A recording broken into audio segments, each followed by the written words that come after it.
Hey, welcome everybody to Pro Mindset Podcast. This is your host, Craig Domann. Today, I have Olympic gold with us. I have a gentleman by the name of Butch Reynolds. And Butch, welcome to Pro Mindset today. Thanks, Craig. Thanks for having me today. Appreciate it. Okay, so it's not very often that I interview a guest where I've actually been in the stadium, in the stands, and watched him perform. And so in 1996, Butch and I's paths intersected in Atlanta during the Summer Olympics in 1996. And you were competing for the U.S. And if I am reading this right and remembering right, you won a gold medal in 88.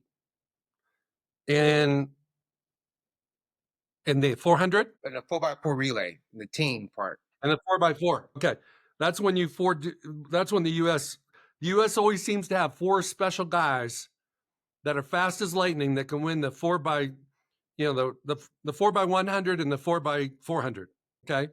And you were one of those guys. Okay. So, and you attended the Ohio State University. Yes. So walk me through, let's go back to the 1980s when you were a young man with a dream and you hadn't been to the Olympics yet. What was your mindset? What was your dream? What kind of work ethic did you have? What did you think the secrets to your success would be back in that time? Good question. I was very fortunate to go to a junior college first. I went to a junior college before I got to the Ohio State University. In the junior college, I had a coach by the name of John Francis. John Francis was the one who really gave me the goal of being the fastest man in the world. He came to me, he said, Butch, if you really focus and dedicate and really sacrifice, I think I have never seen a talent as gifted as you.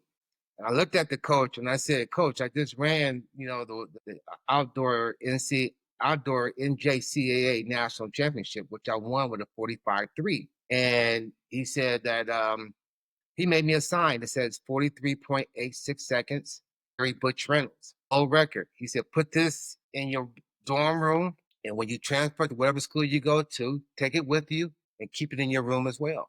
So that started the visual mindset of being the best. I saw nothing but that time of being the best. I didn't have the gold medal up. I didn't have nothing about the gold medal, but this is what I wanted in training for that 84, 85, 86, 87, then 88. You got to remember, I made the Olympic trials in 84.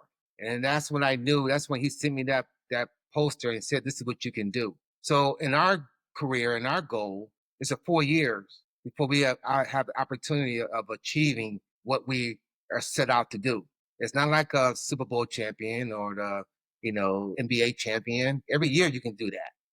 In my life, in my particular athletic career, every 4 years, Olympian can shine and let the world see his or her true ability. So, when I realized that piece from 84 to 88 and how to set that mindset up, I was ready to go. I knew that working hard, dedication, commitment, the world is endless. And sure enough, it was. I had some hurdles between 84 and 88, some major hurdles. I lost my son. He lived for 5 hours. I mean, his mom had to put him, he fell off at that time. And that was in 87. So, it's not like I didn't have those hurdles even before then. So, so when I got to 88, that's when the gold and the silver, and we tied the world record to the hundredths of a second at that time in 1988, the 4x4 relay. Okay, so we gotta make sure people realize not only are you an Olympian, not only are you a gold medal winner at the Olympics, at one point in time, you were the fastest man on the planet in running one lap around the track. And for those that maybe didn't run track, or those that did, 400 has always been recognized as the race that is a combination of speed and endurance and guts. You got to have speed. You got to endure that speed all the way through. But when the elephant jumps on your back and starts playing the piano, you got to keep it going. That lasts like 10, 20% of the race. Describe for people what was going through your head when you would run the 400, because what's going on in your head is not the same when you're getting into blocks as it is when you're seeing how you're doing after about 100 meters, or seeing how you're doing when you're going down the backstretch, or seeing where you line up when you got to have guts to finish the race. It's funny you said that, because I learned guts a different way when it comes to running. I'm a team sport. I love football. My uncle played professional football. He blocked for OJ. He played for the Houston Oilers, the Buffalo Bills. So he played in the NFL. So I was able to understand that kind of concept even at that time and have that mindset. This is believable. You can do this. But once again, I was a team sport. One thing that's different between track and field is that it's an individual sport. And you really have to prepare yourself for that transition when it comes to individual. The very first time I had a chance to feel that loneliness, okay? You're not taking the team to the districts or you're not taking the team to the regionals in track and field because they're not qualifying. Only person's qualifying in a high school setting is myself, okay? I'm qualifying all the way to the state. After the sectionals, I leave a lot of people behind when it comes to districts, regionals, and state. So at my high school, it wasn't a very athletic school at the time, but that's what legacies is all about because now they are a very strong contender when it comes to high school football. When I played my senior year, we was 1-9. So make a long story short, when the mindset came in of, okay, this is an individual sport, I backed off of it. I didn't want to feel that individual aspect of the sport. And when I backed off of it, and when you false start in track and field, that's a done. They come and they disqualify you. That's it. So in my high school, it's a sophomore, I false started because I didn't want to go on no more. I was like, I didn't want to leave my friends. I didn't want to leave that team aspect of it. And I felt the worst in my life at that time. I said, next time I have that opportunity, I'm going heads on. And sure enough, next year, there was a state track meet again. And I went heads on. And I ended up winning a silver medal as a junior by myself, no other teammates. And I knew then what track and field was all about. And it's about that mindset. It's about being strong, not just on that track. I had to learn that off that track of being strong, being independent. And you run that 400 meters, and that from that 200 meters on, to me, that's where the race starts. Anybody can run the first 200 of a 400-meter race. It's that last part of that race. Are you able to maintain, like you said earlier, the consistency, the hurt, the pain, the big refrigerator, the big bear that's waiting to jump on the shoulders to make it where mentally you're not able to keep running with that pain. So when it comes to that piece, yeah, it's a very strong mindset of moving forward. And I end up adapting it. I end up like accepting it. I end up like, I can do this. First time I did it, I told my dad, I came home, I said, Dad, a man can't run this race the rest of his life. It hurts too bad. First time I ran it, I fell out on the track. Because they said we win the 4x4 relay, then we win the districts. So I said, okay. And I went out and we won the 4x4 relay, and I was like done on the track. They all was happy, the team was happy, but they all went to McDonald's. I'm outside McDonald's just chilling. I didn't want to smell no food. I didn't want to eat no food. So I knew then the dedication, commitment to that race. All right, coach. I call you coach because you're a coach, but you're Butch. So Let me ask you this. What's the story you told yourself? Like in 1988 in Zurich, you set the world record in the 400. You became the fastest man in the history of mankind up to that point, and in a 43.29, I think, yes. which is faster than what your JUCO coach set out for you by a half a second.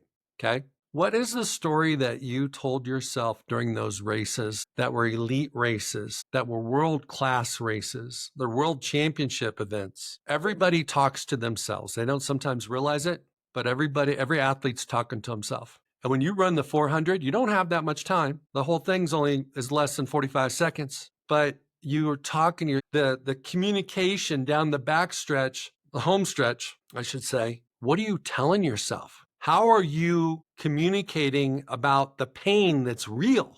And the harder you go, the faster you run, the more pain you feel. We all talk to ourselves, like you said. And I coach like you. I coach a lot of athletes, student athletes, professional athletes. And I let them know that don't sabotage yourself by speaking negativity.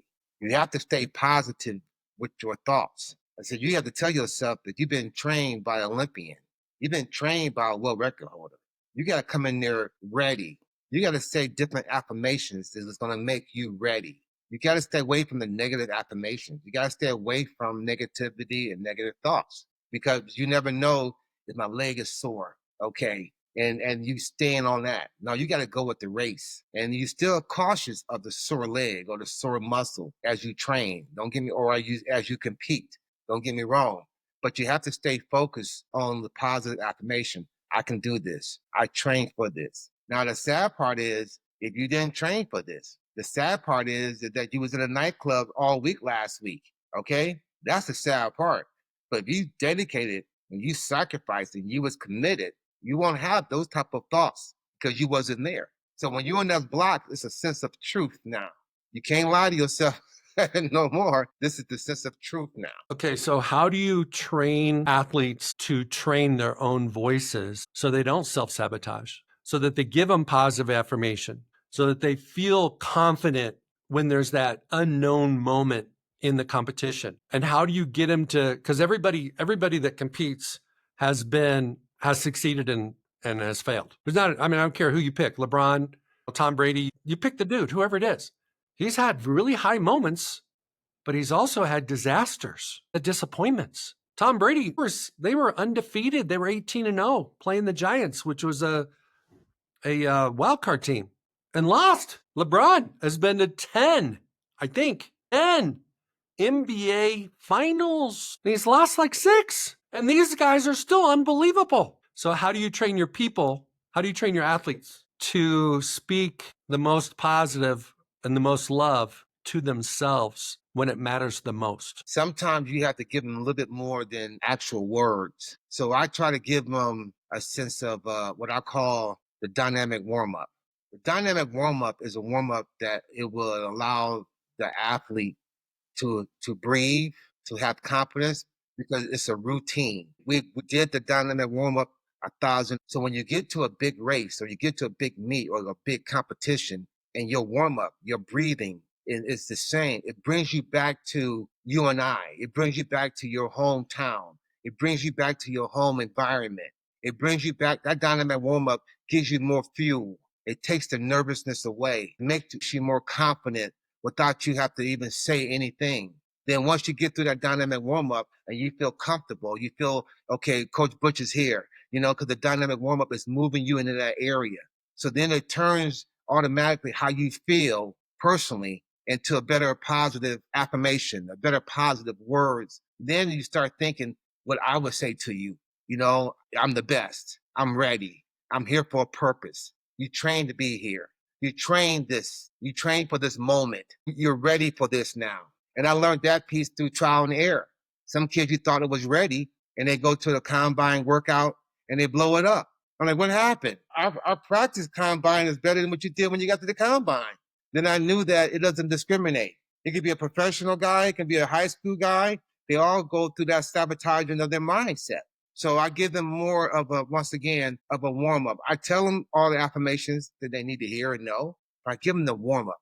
The warm-up is the secret for me. It's the same warm-up they do every time with me. So I like that. I think the dynamic warm-up, what you're effectively doing there is creating comfort and familiarity and a positive environment to where they can think back about all the hard work they put in, Yes. all the sacrifices they've made, all the intentions of how they live their life in alignment with whatever this dream or goal is. Yes. So that it's so familiar. It doesn't matter what's on the line. Doesn't matter how many scouts are in the bleachers. Doesn't matter how many fans are in the stands. Right. Doesn't matter if it's a world championship, Olympic trials, Olympics, doesn't matter. So one of the things I think that's very, very critical is as an athlete, you face the challenge of playing an inside game or an outside game. And I'm talking about mental game now. Inside game or an outside mental game. When you play an inside mental game, you're doing exactly what you just described. And when you're playing an outside mental game, you're looking around. Yes. You're looking at, hey, the fans are cheering for my competition more than me. Yes. Hey, you're looking at the weather.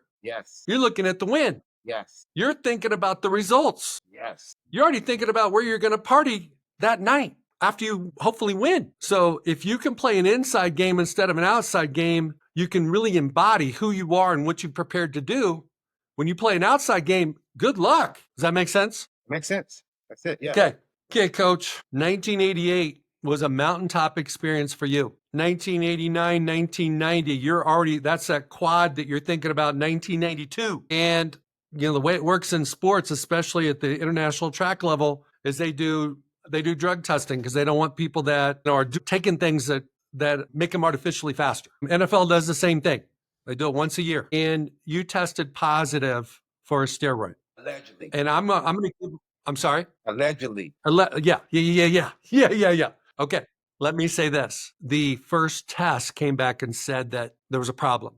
And then if I'm not mistaken, a week later, they did the test again and it came back negative, meaning no problem. Well, yes. Well, I was in a whole nother race. I was a week later, I was in Cologne, Germany, and I took another surprise drug test per se. And that's when it came back clean. And the person who took the drug test was out of Cologne, Germany. He made the drug test. He made that machine that tests the urine. So his machine was 10 times more greater sensitive to any other machines in the country or in the world today. And so he said it himself. There's no way that I could have tested positive a week ago for a drug called nandrolone, and it's not in my system today. So that's where the big disruption, came in at, and it's very early in this process. It was like they accused me in 1990. They didn't award me a winning they didn't award me a hearing until 1991. So it was a whole year that I sat with this type of, I didn't have social media. I didn't have nothing. So it was like when they released it, believe me, I set a world record, I had about 100 phone calls to return. When they released it, I tested positive for antibiotic steroids. Man, I had 3 times that amount of phone calls to return. So I became even more known as an athlete at that time than I did setting the world record. And so I knew then, well, I didn't know that how much damage it was done at that time, because I thought that due process, the American way, you got time to go through the system the right way. Don't sit there and yell, scream, and kill yourself and cry and all that. If I have a process, I'm going to go through the process. And that's what I was showing the athletes. I went through every process they wanted me to go through, to prove my innocence. And I won every process. Only problem I had a problem was with the world governing body, who had a sham hearing. He said, no, we're going to go with the findings. But the Supreme Court of the United States said, clear, let him run. He didn't do this. The United States Olympic Committee said, clear, he didn't do this, let him run. USA Track and Field said, clear him, he didn't do this, let him run. And this all was going on 1992 Olympic trials. So I was forced to go to the Supreme Court on that Saturday morning that we were supposed to run the 400 meters in the 1992 Olympic trials. So when I went to Judge John Paul Stevens of the Supreme Court, he gave me the right to run. That's what caused a lot of havoc into the sport of track and field, because now I had my not governing body, but I had my legal God-given rights as a U.S. citizen had to step in and to protect my interests and protect my rights as much as they could. And that's where I was trying to show and educate the athletes that, as a governing body, it should have been on my governing body to do that. That's who should be like a player associate. It should be on the player association of NFL to do that, not the individual, not the federation, but they didn't decide to fight as hard as one would have fought for an individual. Well, given the fact that you were clean a week later, right, it's very reasonable for any reasonable-minded person to see that the test was faulty when they took the test that was positive. And the fact that the Supreme Court found in your favor, Supreme Court, you can't play with those guys. Amen. They found in your favor. Right. Okay. So here's the thing.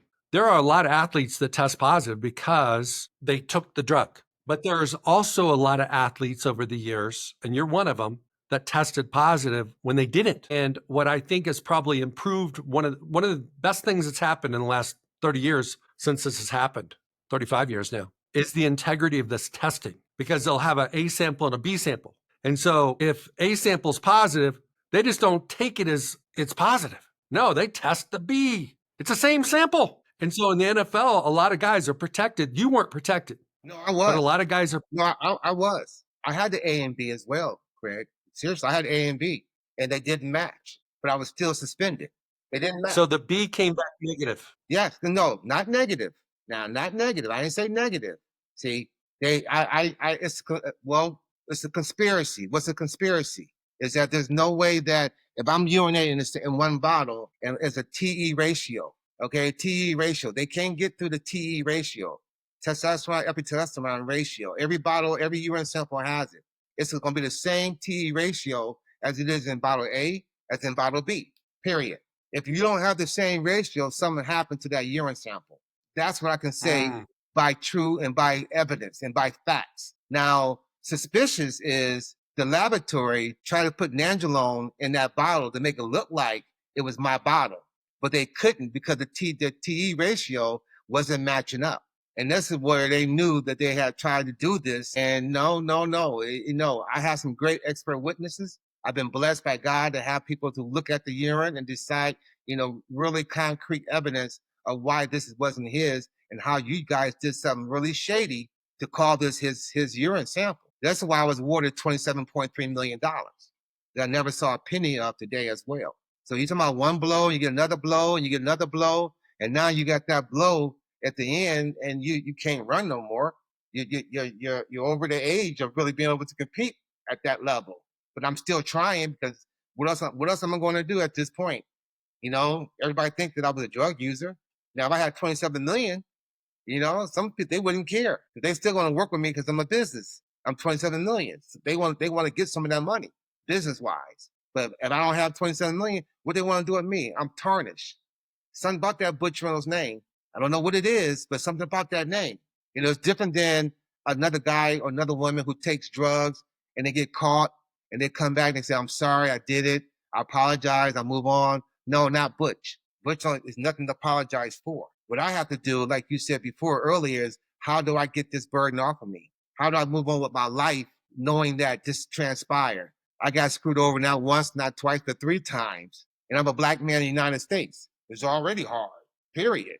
So how you manage this? And people looking at you a certain way, people disrespecting you because of that piece. You can't get high school jobs. High school coaches telling you how to run a 4x4. I'm the world record holder to this day. And they still trying to tell me how to coach or how to train. This is a high school coach. Or I cannot get a Division 1, 2, or 3 job as of today still.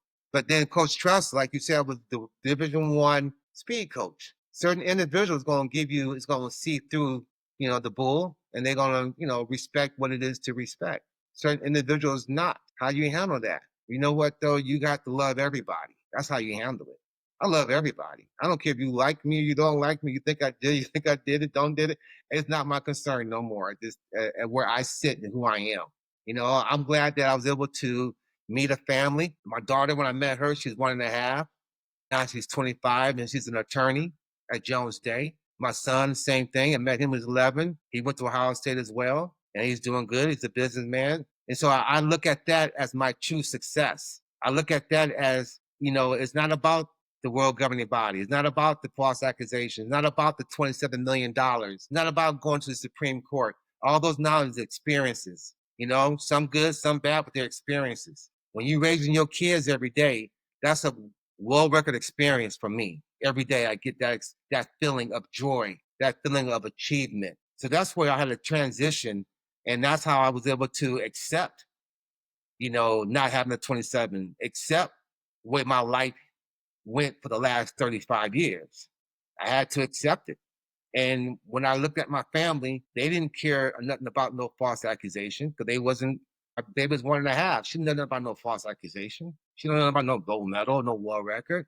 It's me. And when I was able to, God led me to that piece because they know what I needed. Outside of that, there's no telling what would transpire. So to answer your question, I think what got me to a point of acceptance was love, was human beings, not all human beings. Because sometimes, mom, dad, sister, brother, cousins, best friends, they're not the ones that's going to really give you the true direction or true love that you need to maintain this world that we live in. This world that we live in is not easy. Nobody says it's going to be easy. Being the best in the world, being blessed to be a world record holder was a blessing. So I'm going to take this adversity and I'm gonna let this adversity play into my mindset more than being blessed to set a world record. Then I look at this, and I had to go look. I had to go read more. I had to go study more people. And when I look at Nelson Mandela, this man spent 27 years in jail, and he comes out in 2 years. He's president of his country. In those same 2 years, I didn't see not one interview or not one, Paul, woe was me, not one, I'm the victim, not one time. His mission was still his mission. His passion was still his passion to get what he wanted to get done. So that gave me the hope. And once you get the hope, truly hope, then it's easy to keep the faith. And faith is something, evidence of things hoped for, but things not seen. So when you see that, you can play into it and it keeps you stronger. Because like I said, it's not easy. It wasn't easy at all. Why don't you describe the darkest place you were from all that stuff that happened in 1990? Was it watching the Olympic Games from home when you in 92 when you should have been there? When did you go, what the heck just happened to me? When I had to officially do my first press conference and had to officially deny the false accusation. That ride home was a very long spiritual ride home. That's when you deny something, it's up to you to do what now? Prove it. Prove it. Yeah. And then when I was forced to deny it, then I was forced to prove it. And I didn't know what was going on. I did not, I didn't have a clue what happened. Okay. So I'm proving something that I don't know what happened. All I know, I didn't do that. That's all I know. So whoever takes drugs or get caught up, what's the first thing they say? I didn't do it. I didn't do it. That's all you can say. But then you look at everybody else who goes through that process. They couldn't come back and win another gold medal. They couldn't come back and win, another world championship gold medal or another world record. It was it. I came back with just as much power, just as much as focus, and just as much as threat for other athletes running against me at that time. And I had the world on my shoulders. I had the world. And they still was threatened and worried about my participation in these races. Michael Johnson, I motivated Michael. He can say what he wanted to say at the end of the day, but the only person who was beating him was coming close, making a race was me. When I got hurt that year, I knew then because the meat promoters from Europe, I had 3 meat promoters from Europe call me on a conference call and said, Butch, are you able to come back? I said, no, I can't come back this year. I was hurt. They took my 27 million. When they took my money, I went through another, my mental whoa, and I couldn't come back.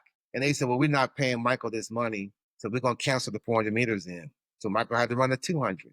That's reality, okay? That's where I was at, the face of track and field. It wasn't no more Carl Lewis. He was getting older. I'm more of a people person than Carl. Take nothing from Carl Lewis. He's a great athlete, great technique, great form, seriously. But when it comes to, promoting the sport, a lot of times we think that the sport is the individual. But I found out in track and field athletes, more or less. And I can understand, but it's not, to me, it wasn't about being the GOAT. To me, it was about trying to bring our sport to a whole nother level, trying to redeem our sport. That's what I was trying to do. And I know how to redeem is you have to be friends with the NFL guys. You got to be friends with the NBA guys. You got to be friends with the Major League Baseball guys. You got to have those friendships in order to make your sport as powerful as it could be. And I felt that. And I was with Edwin Moses. Edwin Moses, one of my mentors, was a strong teacher. You talking about focus, 123 races in a row. You know what kind of focus that man had? What kind of career that man had over hurdles? When I watch his focus, I watch his dedication. I watched this man. I didn't care what this man did. I was doing it. And I did it for a whole year, watching this man, Edwin Moses. And one day I'll tell you a quick story. I came downstairs one time. He said, so Butch, how are you sleeping? I said, it's crazy you asked that question because I'm not sleeping that good. Usually I have a little bit of a beer with you and I can be knocked out with just a little bit of beer. I said, but he said, but you're drinking espresso, right? I said, yeah, the coffee, the little bit of coffee you're giving us. At night. Yeah, I know that. He said, no, that's 6 cups, Butch, in one. I was like, what? So that's why I'm up all night long. I'm drinking 6 cups of coffee because when I get through a dinner, my eyes is this big. I'm like wide awoke, So, but I learned how to, I don't want that Edwin. He kept having espressos at night. I don't know how he did it, but I couldn't handle that piece anymore. So it's just an example of how deep I was in watching this man perform, train. And we trained. We was all around the world. It was no question. He stayed in the best places, palace. I mean, 5-star hotels. Moses was definitely a rock star when it comes to international track and field. And it was a pleasure and an honor to be with this man through this process. Okay. You had a false start in high school. That's something you did to yourself. You had a false positive that you didn't do anything. And then you had an unpaid judgment that you didn't do anything.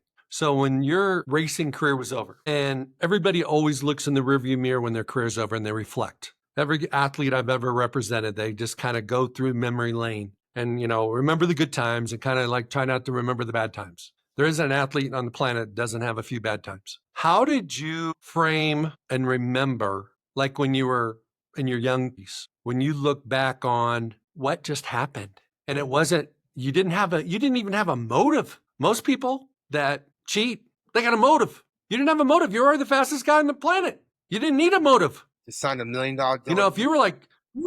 If you were fourth in the U.S. and you were trying to make the Olympic trials or win the Olympic trials or something so you could get to the Olympics, you would have had a motive. You didn't have a motive. How did you look back and not the story you told the media, not the story you told your family, not the story you told your friends, because that could be whatever it is. What is the story you told yourself so that you could love yourself, believe in yourself, be a man of integrity in how you acted and how you showed up in your relationships and your work environments? What was that story? I would say that story was based on acceptance. It was based on acceptance. And when I say acceptance, I mean that I had to really accept where my life was at, who I was at that time. I wasn't respected as a gold medal or world record holder per se. So I'm not gonna I'm gonna live my life like that because that's who I am. But I'm not gonna do the things that will be disrespected because I know they don't respect that in me. So I'm living my life as a quote unquote as normal as one can do because I accepted that. But I told you and I said I met this. It was my, it was my kids really, who I was still needed in a way that the love was so powerful that it was able for me to not worry about what happened no more because they wasn't worrying about what was happening no more. I'm not They didn't care. Right. It was like they didn't know to have an opinion one way or the other. They didn't know nothing. Okay. So it was like it was a movement that was just strictly it was great because having a newborn, it might have been tougher because it was never been able to feel that interaction as fast as I was able to feel that interaction with a 1.5-year-old or getting a 2 or getting a 3 or getting a 4, I'm what she knows like that. And my son the same way. So it was like, Craig, that was really the part of me that, because for the next 10 years after 1990, I didn't retire until 2000. So for 10 years, I ran with that type of bitterness, hatred. I ran that way for that 10 years because that's how strong I am. But then when I retired, you saw the negativity waiting on that corner for you. That negativity, like, you want to drown that pain, you want to drown the suffering, you want to do whatever you can, not feel it, not think it, and I didn't want to go that direction. I knew that. And that was calling me. But then I prayed when I met this lady and she had 2 kids, and this is where you want me to go.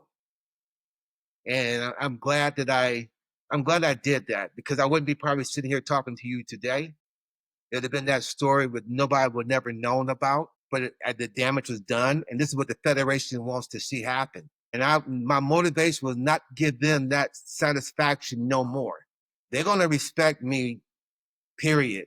I'm not done with them as well. But my family has grown. Now I can put my body back on that line for the things I have coming up.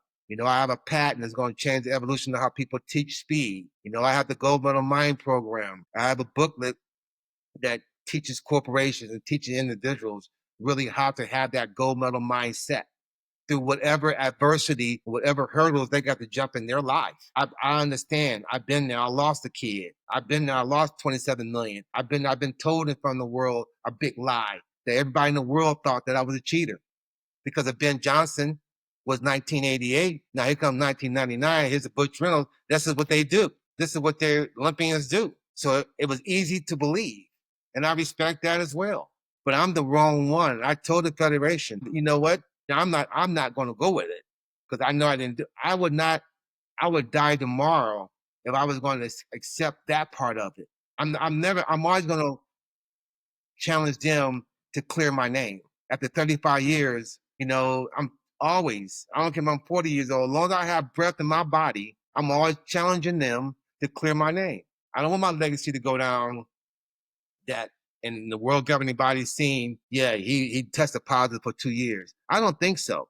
I'm sorry. That's something that I will fight till I don't have no more breath in my body to fight that peace. And the only way you're gonna fight that is what you're doing now, Butch. If you're doing a movie, okay, if you're gonna do a book, if you got this patent coming out, you got this motivational speaking coming out, you're telling your story. It's now is time. I don't have the bitterness. I live on bare minimum. I didn't have the big cars, the big houses, and the big diamond rings, and I lived on the bare minimum, and I'm fine with that piece. I was fine. I know it shouldn't have been that way. No, and it's challenging. It's challenging, but it taught me so much more about life. It taught me so much about who I am as a person, and I'm more than just an athlete. Way more than that. They took that away from me early. At 24 years, I was the best in my field. At 24 years old, I was the world record holder. At 24 years old, I was an Olympic gold medal winner. I was ready. Wow. I have a lot of racing through my mind. Okay. One of them is, how can God only gives us what we can handle. So he must have saw a man of courage and strength. Otherwise you wouldn't have got this. I mean, it's just like it would have crumbled a lot of people. How can you turn this unfairness, false accusations, all this stuff to help another person? How does it show up in your keynote, in your gold medal mindset message for the average Joe who might, in his mind or her mind, they might have lost $27 and it feels like 27 million. They may not have got it promoted because somebody said something about them that wasn't even true. How do yours is big. I mean, all your failure is big. It's out in the public. It's like at the top. It's at the top of your sport. But how does your message help other people? My experience, you can't buy it. You have to experience to have it. And when I experienced on the island by myself, no peers, no athletes standing with me, it was a lonely time. And when you experience that kind of stuff, and you can, once again, God don't put so much on you that you can bear, you realize that this is bigger than you. I realized, reading the book of Job, sometimes, when you go through things like this, you go back three folds, and I look at it, I said, God, I'm a world record holder. How are we going to 3 times this? And I think about it and I say, only way he will want it done is for you to work with his people, work with his kids, make a difference. So when I see things, it's not about my story. My story is my story. Your story is your story. Your book is your book. How you want that chapter to be in your book is up to you. Okay. That's a chapter. You have to deal with that piece. You don't want to carry that chapter to the next chapter. That's the hardest part. It's like losing a loved one. I'm always going to think about my mom every day, no matter what. But I can't let the negativity make me a negative person because of that. She wouldn't want that. So I have to stay as positive as I can with my thoughts, even though I'm missing my mom every day. You still got to that transition, still have to stay positive. And that's how you do it with anything in life. If you lose a kid, they said the worst thing is to bury your own kid, which it is. But yet still, you have to keep moving. And I don't know why God had me to keep moving when I lost my son. It was indoors. I lost him like on a Wednesday, Friday. I'm on a track running for an NCAA indoor championship. 2 days later, I wasn't even able to take my girlfriend at the time, my college sweetheart, home from the hospital. One of her friends did it. I had to get on that plane. I had to run.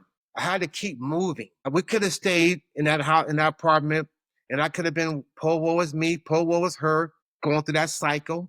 and I wouldn't have ran that year. I wouldn't have set no world record that year. I set a world record in 32-degree weather at Ohio State University. That was the first ever sea level world record. The fastest time was in Mexico City with Lee Evans, 1968. This happened in 1987 at the Jesse Owens Track and Field Classic. Like I said before, 32 degrees. There's blankets and coats in the stands. I was in a different zone. You know, I just lost my kid, and I'm trying to get ready for the Olympics. So I've been through the process, and then when my wife, my college sweetheart, we lost another one after the accusation. That's what hurt us. We was able to go through the accusation, but then when we lost another one, I moved to California. And that's when I met Brooks Johnson, because I knew my attorneys, and you've been an attorney, and you tell me, I'm gonna put you back on the track, Butch. It's a principle. First time they told me they're gonna put me back on the track as an attorney, you know, it's a principle. I wasn't ready. I'm in the law firm every day. I gotta fight for my life. I'm not training on the track. They asking me, but why are you at the law firm? Whatever you need, I'm here. I just sit here and look through the magazines. Whatever you need, I'm here. I was just that anal about that. So when I knew they was gonna put me on that track again, and when they was gonna put me on that track again because of principle, I'm gonna be ready. Because I thought the federation, my federation then, thought it was funny because I took 6th in the first round of the World Championship trials. So I said, okay, who gonna laugh? But we'll see. So I was dedicated at that time. So I moved to California for 2 years, trained with Brooks Johnson, and my wife, we did get married in 1989. She stayed in Columbus and tried to keep the fork down as much as she could. But you know how media is. They still was coming by my house. Where's Butch Reynolds? And catching her on her way to work, you know. And it's funny because I didn't know all of that was taking place at the time. But she didn't want to put the pressure on me. So no, it was challenging on all fronts of it. Again. Okay, Butch, I hope you live for another 60 years and make an impact on mankind. Well, what's going to be on your tombstone? Interesting. Great question. I know some type of staying strong, keep it moving has to be on there. Some type of faith has to be on there. And some type of love has to be on there. Something like that, I would think right now. That's a good question, though, Craig.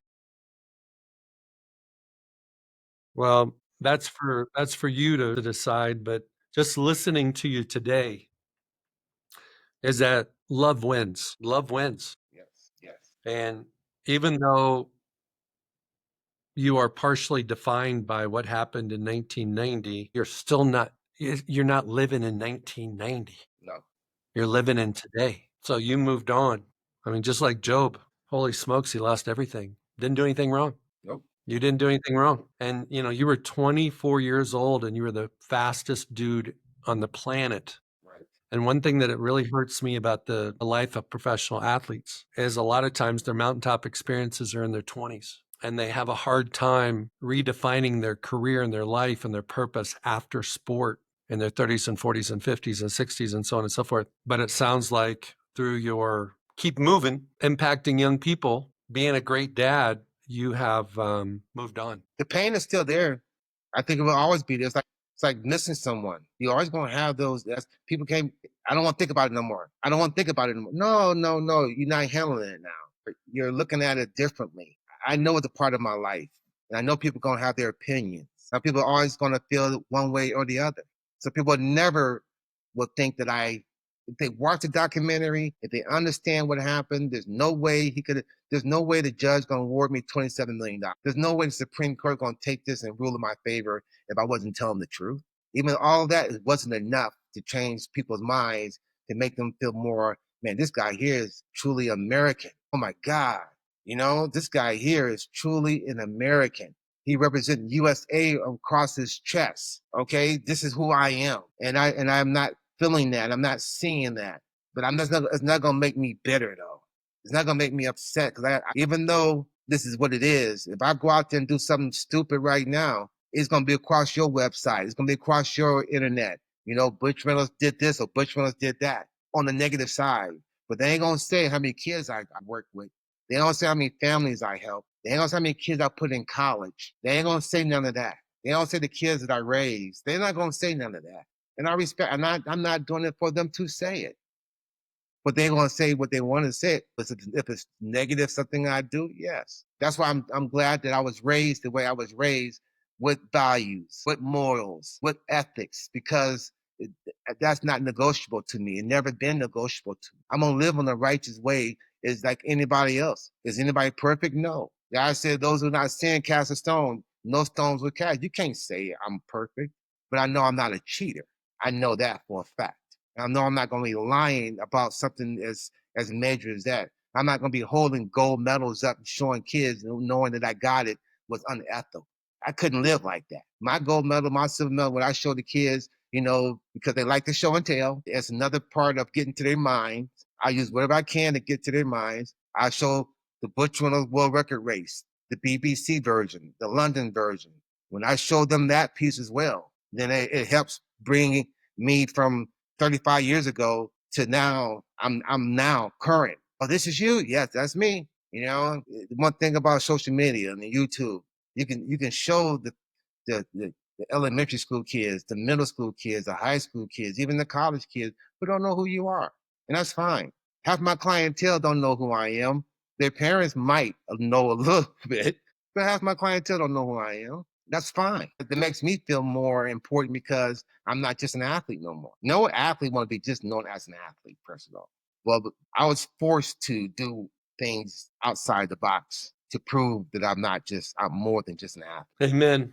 Well, your JUCO coach gave you a vision that you adopted and made it your own. My encouragement to you and my encouragement to everybody that's listening is to be that coach for someone. Amen. Help other people tap into their greatness, especially the youth of our country. Amen. Okay, so if there's a company or somebody listening out there who wants to track you down, we'll have some things we'll have some contact information in the show notes, but how can people find you? It's very easy. I want to make it easy. You know me. I hate all these long things, but butchreynolds.com.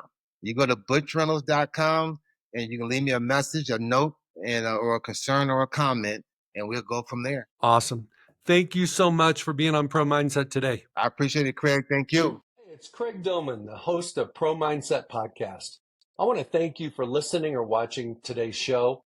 And you can catch us every week on the normal social media platforms like YouTube, Facebook, Instagram, and all the listening podcast platforms. I hope you enjoyed today's show. And more importantly, I hope you gained a pro mindset insight. Please be sure to rate and review Pro Mindset Podcast. And I look forward to catching up with you on our next show.